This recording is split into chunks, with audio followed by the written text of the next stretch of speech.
CM Revanth Reddy ఇంటి వద్ద ఉద్రిక్తత నెలకొంది. సీఎం రేవంత్ రెడ్డి ఇంటి ముట్టడికి మహిళా మోర్చా అధ్యక్షురాలు శిల్పారెడ్డి ఇతర మహిళా నేతలు కార్యకర్తలు ప్రయత్నించారు. దీంతో పోలీసులు వారిని అడ్డుకోవడంతో స్వల్ప తోపులాట చోటు చేసుకుంది. ఈ క్రమంలో శిల్పారెడ్డితో పాటు మహిళా నేతలు కార్యకర్తలను పోలీసులు అరెస్ట్ చేశారు. దీనిపై మరింత సమాచారం మా కరెస్పాండెంట్ నాగేంద్ర అందిస్తారు. రైట్ నాగేంద్ర, చెప్పండి, ప్రస్తుతం అక్కడ పరిస్థితి ఎలా ఉంది? Thank you Yamuna.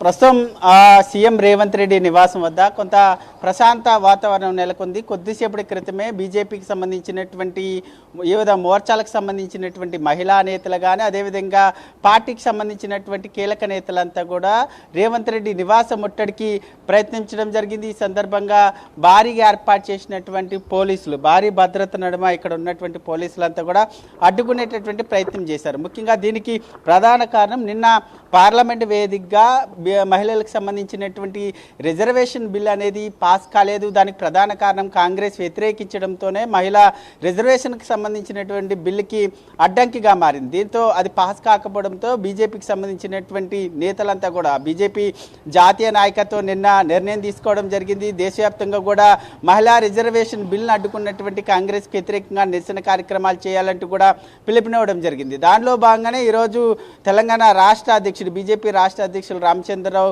CM Revanth Reddy నివాసం ముట్టడికి పిలుపునివ్వడం జరిగింది. దానిలో భాగంగానే ఒకవైపు నేతలందరినీ కూడా ఎక్కడికక్కడ కూడా హౌస్ అరెస్టులు చేయడం జరిగింది. దాంతోపాటు రాష్ట్ర అధ్యక్షులు రామచంద్రరావుని తార్నాకలోనే ఆయన నివాసంలో ఉదయం నుంచి కూడా ఆయన్ని హౌస్ అరెస్ట్ చేశారు. దీనిపైన కూడా బీజేపీ రాష్ట్ర అధ్యక్షులు స్పందించినటువంటి పరిస్థితి ఉంది. మరొకవైపు కొద్దిసేపటి క్రితమే మహిళా మోర్చాకి సంబంధించినటువంటి అధ్యక్షురాలు శిల్పారెడ్డి ఆధ్వర్యంలో మహిళా నేతలంతా కూడా పెద్ద ఎత్తున సీఎం రేవంత్ రెడ్డి నివాసానికి రావడం జరిగింది. మనం ప్రస్తుతం ఉన్నటువంటి సీఎంకి సంబంధించినటువంటి మల్కాజ్గిరి పార్లమెంట్ కాన్స్టిట్యున్సీకి సంబంధించినటువంటి కార్యాలయం ఇక్కడ ఉంటుంది. దీనికి రైట్ సైడ్లో సీఎంకి సంబంధించినటువంటి నివాసం ఉంటుంది. ఒకవైపు ఈ మల్కాజ్గిరికి సంబంధించినటువంటి పార్లమెంట్కి సంబంధించినటువంటి కార్యాలయంతో పాటు పక్కనే ఉన్నటువంటి సీఎం రేవంత్ రెడ్డి నివాసంకి ఇరువైపులా కూడా బారికేడ్లు ఏర్పాటు చేయడం జరిగింది. పెద్దమ్మ తల్లి ఆలయం నుంచి అదేవిధంగా మాదాపూర్ నుంచి వచ్చేటటువంటి రోడ్డుకి సంబంధించి పూర్తిగా పోలీసులు బారికేడ్లు ఏర్పాటు చేసి క్లోజ్ చేయడం జరిగింది. దీంతో కొద్దిసేపటి క్రితమై మహిళా మోర్చాకి సంబంధించినటువంటి మహిళా నేతలు కానీ అదేవిధంగా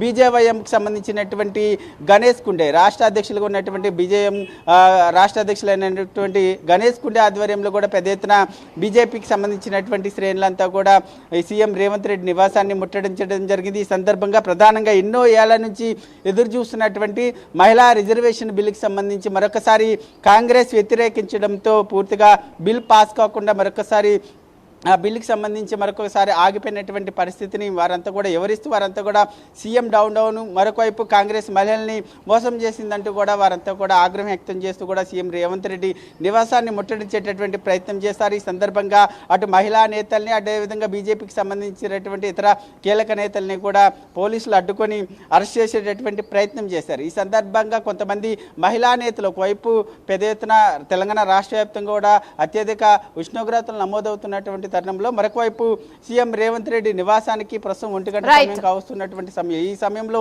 ముట్టడి సందర్భంగా కొంతమంది మహిళా నేతలు కూడా స్పృహ తప్పి పడిపోయినటువంటి పరిస్థితి అయితే కనిపిస్తుంది. మరొకవైపు ఇప్పటికే కొంతమంది అరెస్ట్ అయ్యారు. మరికొంతమంది బీజేపీకి సంబంధించినటువంటి శ్రేణులు మరి కాసేపట్లో సీఎం రేవంత్ రెడ్డి నివాసాన్ని ముట్టడించేటటువంటి అవకాశం కూడా ఉంది. ముట్టడించి అరెస్ట్ అయినటువంటి వారందరినీ కూడా వెంటనే విడుదల చేయాలంటూ కూడా బీజేపీకి సంబంధించినటువంటి నేతలంతా కూడా డిమాండ్ చేస్తున్నటువంటి పరిస్థితి అయితే కనిపిస్తుంది. మొత్తానికి ఆ సీఎం రేవంత్ రెడ్డి నివాసం వద్ద అయితే చాలా ప్రశాంతమైనటువంటి వాతావరణం అయితే ప్రస్తుతం నెలకొందని చెప్పాలి. Thank you Nagendra.